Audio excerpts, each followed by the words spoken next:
تو دوستو داڑھی حضور صلی اللہ علیہ وآلہ وسلم کی سنت بھی ہے اور ایک اہم فریضہ اسلامی بھی۔ مردوں کی تھوڑی اور گالوں پر اگنے والے بال داڑھی کہلاتے ہیں اور وہ بالعموم بلوغت کی نشانی ہے، اور حضور صلی اللہ علیہ وآلہ وسلم کی سنت بھی۔ داڑھی ایک مشت یعنی 4 انگلیوں تک رکھنا واجب ہے اور اس سے کم کرنا ناجائز ہے۔ اس کا ثبوت سنت نبی صلی اللہ علیہ وآلہ وسلم سے ہے۔ داڑھی رکھنا اسلامی اور مذہبی شعار تمام انبیاء کرام علیہ السلام کی متفقہ سنت، شرافت اور بزرگی کی علامت ہے۔ اس سے مردانہ شکل و صورت کی تکمیل ہوتی ہے۔ جو شخص داڑھی منڈواتا ہو یا کتروا کر ایک مٹھی سے کم کرواتا ہو، اگرچہ حافظ قرآن ہی کیوں نہ ہو، اس کی امامت میں نماز پڑھنا مکروہ تحریمہ ہے اور امامت کرنے والا بھی گناہ گار ہے، کیونکہ داڑھی شرعی حد سے کم کروانے والا فاسق معلن ہوتا ہے۔ حضور صلی اللہ علیہ وآلہ وسلم نے ارشاد فرمایا، ترجمہ: ہرگز کوئی فاسق کسی مسلمان کی امامت نہ کرے مگر یہ کہ طاقت سے مجبور ہو کر دب جائے یا تلوار کا ڈر ہو۔ تو دوستو یہ تھا داڑھی رکھنے کا سنت طریقہ۔ اب بات کر لیتے ہیں دنیاوی لحاظ سے 4 قسم کی داڑھیوں کے بارے میں کہ کس کس انداز کی داڑھی کا انسان کی شخصیت پر کیسا اثر ہوتا ہے۔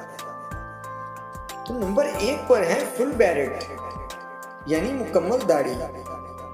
اگر آپ کی داڑھی پوری لمبی ہے تو مطالعات سے پتہ چلتا ہے کہ آپ کی شخصیت کی خصوصیات جاہریت، مردانگی اور غلبہ کو ظاہر کرتی ہیں، اور پوری داڑھی والے افراد باہر سے سخت نظر آتے ہیں لیکن وہ مہربان، قابل اعتماد، بہادر، علمی، محنتی اور اپنے مقاصد کے لیے پرعزم ہو سکتے ہیں، پرسکون اور پر اعتماد دکھائی دیتے ہیں۔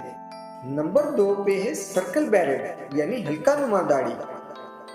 ایسی داڑھی والے افراد کی شخصیت منظم، پر اعتماد، وفادار اور معاملات کو سنبھالنے والے ہو سکتے ہیں، اپنے مسائل سے جاہریت سے نمٹتے ہیں، ان کی موجودگی میں لوگ گرم جوشی محسوس کرتے ہیں، تحفظ پاتے ہیں۔ نمبر 3 پر ہے گوٹی بیرڈ یعنی بکرے نما داڑھی۔ ایسی داڑھی والے لوگ قابل اعتماد ہو سکتے ہیں، اپنے وعدوں کو برقرار رکھتے ہیں، طویل مدتی تعلقات کو بھی برقرار رکھتے ہیں، اپنے پیاروں، خاندان اور دوستوں کے لیے اپنے جذبات کا اظہار کرنے میں اچھے ہو سکتے ہیں، اور ایسے شخص کو اپنی زندگی میں پیار کرنے اور دیکھ بھال کرنے والے ساتھی کی خواہش ہوتی ہے۔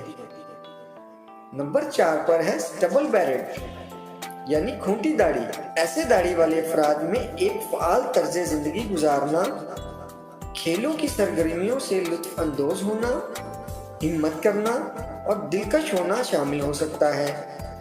ایسے افراد اپنی ظاہری شکل کا بہت خیال رکھتے ہیں، بیرونی خوبصورتی ان کے لیے بہت اہمیت رکھتی ہے، اپنے حال اور مستقبل کے ساتھ رہنا پسند کرتے ہیں۔